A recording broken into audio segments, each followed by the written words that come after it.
Hello viewers, நாங்களோட Lakshmi. நீங்கள் பார்த்துருக்கிறது 0 லக்ஷ்மி. சுவாமி வந்து எமர்ஜென்சியாக ஹைதராபாத் போகிறாரு. அவரோட அப்டேட் பார்க்கும்போது அந்த ஸ்பீடு வண்டியில் போகிறது அதை பார்க்கும்போது தெரியுது. ஸோ கண்டிப்பாக வந்து எமர்ஜென்சி மீன்ஸ் ஒரு பாசிட்டிவாக தான் நான் சொல்கிறேன்.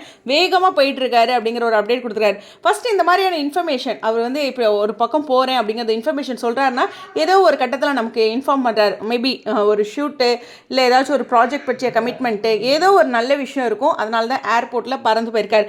கண்டிப்பாக இன்றைக்கி சண்டே ஒரு பிரேக் கொடுத்துருக்கலாம். மேபி தொடர்ந்து ஷூட் போயிட்டுருக்கனால ஒரு சில நாள் வந்து தமக்கு ஏதாவது ஒரு ஈவெண்ட்டு அது மாதிரி இம்பார்ட்டன்ட் இருக்கும்போது அட்ஜஸ்ட் பண்ணிக்குவாங்க. ஸோ இது ஏதோ ஒரு முக்கியமான விஷயம். அவர் பறந்து போயிட்டுருக்காரு அப்படிங்கிற ஒரு விஷயம் தான் நல்ல செய்தியாக இருக்கணும். அதை பற்றி நமக்கு அப்டேட் கிடைக்கணும். அங்கே ஏதாச்சும் project I think movies, serial, web series அது மாதிரி எது வேணாலும் இருக்கலாம். ஸோ ஒரு பெரிய வாழ்த்துக்கள். அது ஒரு நல்லபடியாக இருக்கணும். ஸோ வேகமாக பறந்து போயிட்டுருக்காரு. அந்த காரோட ஸ்பீட் பார்க்கும்போது தெரியுது. நானும் ஸ்பீடாக இங்கே ப்ரமோ வந்துட்டு இருக்கான்னு பார்க்குறேன். இது வரைக்கும் வரல. ப்ரமோ வந்த உடனே உங்களோட கனெக்ட் ஆகிறேன். நான் பேசிட்டு இருக்கிற நேரம் கூட வந்துட்டு இருக்கலாம். எனிவேஸ், உங்களுடைய கருத்துக்கள் ஸ்டடியும்.